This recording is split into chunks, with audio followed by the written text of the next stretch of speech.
Looking for a practical, fuel-efficient compact SUV that stands out? The 2025 Hyundai Tucson Hybrid delivers bold design, strong MPG, and a surprisingly premium feel for the price. Of course, it's not perfect. There are a few quirks and trade-offs to know. In this video, we break down the top pros and cons, the details you won't find on a spec sheet, but will notice living with it. Let's dive in. Pro number 1. Refined hybrid powertrain. One of the Tucson Hybrid's biggest strengths is its smooth and refined powertrain. A 1.6-liter turbo engine works with an electric motor to deliver 231 horsepower and 258 pound-foot of torque. But the real story is how seamlessly the two power sources blend. Whether you're crawling through traffic or cruising the highway, transitions between gas and electric are nearly imperceptible.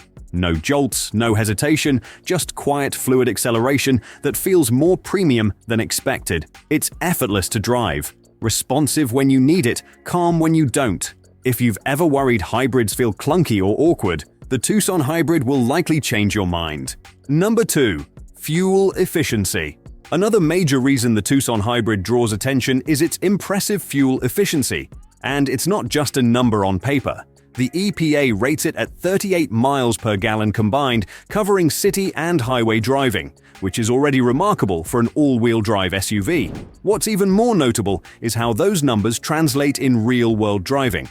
Many owners report averages between 35 and 40 miles per gallon, depending on their habits, and once the vehicle is fully broken in, some are consistently seeing over 40 miles per gallon.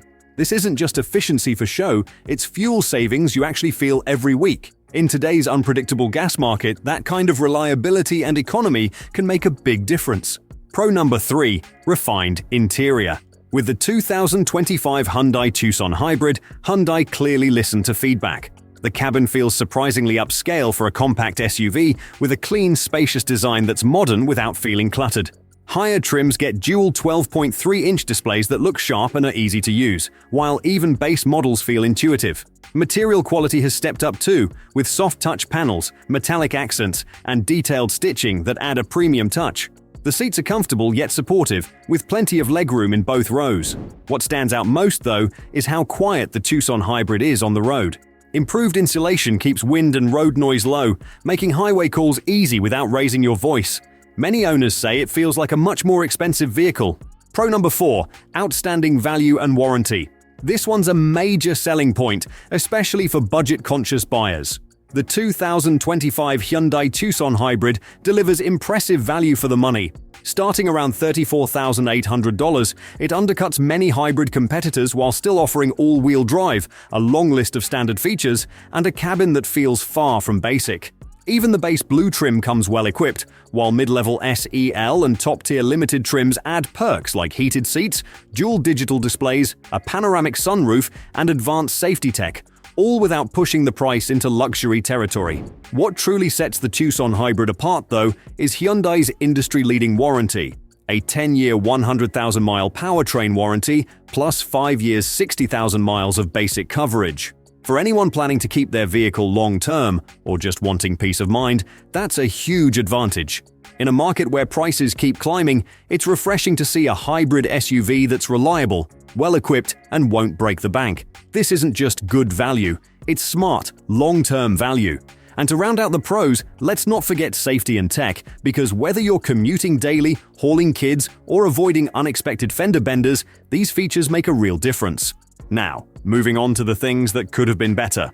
Con number 1. Real-world MPG can vary. While the Tucson Hybrid shines in fuel efficiency, it isn't completely immune to real-world conditions.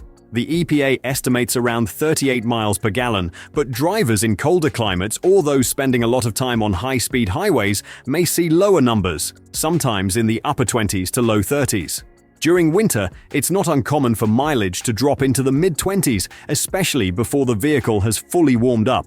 This isn't unique to Hyundai. Many hybrids experience the same issue. Cold temperatures reduce the effectiveness of the battery and electric motor, and at higher speeds, the gasoline engine ends up doing more of the work. So, if your daily routine involves long winter drives or sustained highway speeds of 70 miles per hour, you might not reach that 38 miles per gallon figure.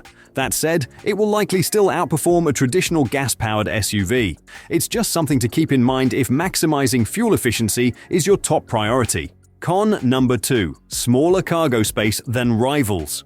The Tucson Hybrid still provides decent room overall, but when compared to rivals like the RAV4 Hybrid or Honda CR-V Hybrid, it comes up a bit short, especially behind the second row. The way Hyundai packages the hybrid system and battery raises the cargo floor slightly, which reduces vertical space. You'll still have enough room for groceries, weekend luggage, or a stroller. But if you frequently haul bulky gear, sports equipment, or plan large family road trips, you might feel the limitation. It's one of those things that may not stand out on a test drive, but can become noticeable once you're living with the vehicle, particularly if you're used to maximizing every inch of space. Not a deal breaker for most, but definitely worth considering if cargo flexibility is a priority. Con number 3. Minor reliability and tech quirks. While the Tucson Hybrid generally has a solid track record, it isn't entirely issue-free. Some owners have reported minor electrical quirks, such as glitchy infotainment screens, occasional Apple CarPlay disconnects, or system freezes that require a reboot. These aren't major problems, but they can be a bit frustrating, especially if you rely on navigation or music during your drive. There have also been mixed experiences at dealerships when it comes to addressing hybrid-specific issues. Some owners find service quick and straightforward, while others report long waits or unclear answers. Something to consider when dealing with newer technology. These problems aren't widespread, but they're worth keeping in mind. If a completely hassle-free ownership experience is important to you, it's a good idea to check reviews of your local dealer or speak with current Tucson Hybrid owners. The car itself is reliable, but the service experience can vary. Con number 4. Not the MPG Leader in its class. While the Tucson Hybrid is certainly efficient, it's not quite the class leader in MPG. With an EPA rating of around 38 miles per gallon combined, it still saves a lot of fuel compared to a traditional gas SUV. However, if maximum efficiency is your goal, rivals like the Toyota RAV4 Hybrid or Honda CR-V Hybrid have a slight edge. For instance, the RAV4 Hybrid can achieve up to 41 miles per gallon in the city and 38 on the highway, and many drivers report real-world numbers that match or even exceed that. So, while the Tucson delivers a more refined ride and smooth power delivery, it comes with a modest trade-off in overall fuel economy. It's not a deal-breaker. 38 miles per gallon is still impressive, but for those trying to squeeze every last mile per gallon out of the tank, those extra 2 to 3 miles per gallon could add up over time. The Tucson balances things out with a smoother driving experience, strong torque, and more standard features. But the crown for pure fuel efficiency still belongs to a few of its closest competitors. Con number 5. Steering and ride feel could be better. Finally, while the Tucson Hybrid is a great everyday cruiser, it's not really designed for driving enthusiasts, and that shows in the steering and ride quality. The steering can feel a bit light and numb, especially at lower speeds, with minimal feedback from the road. This can make it feel slightly disconnected on twisty roads or when changing lanes on the highway. It's easy to maneuver, but if you prefer a more engaging, confident steering feel, it might leave you wanting more. As for the ride, the Tucson is composed and quiet on smooth pavement, but rough patches or potholes, particularly with the larger 19-inch wheels on higher trims, can make it feel a bit firm or jittery. It's not harsh, but it's not as plush or refined as some might expect from a hybrid crossover. So, if you're looking for a vehicle that balances sporty handling with everyday comfort, the Tucson Hybrid leans more toward comfort and practicality. Don't expect it to drive like a hot hatch in SUV form. Thanks for watching.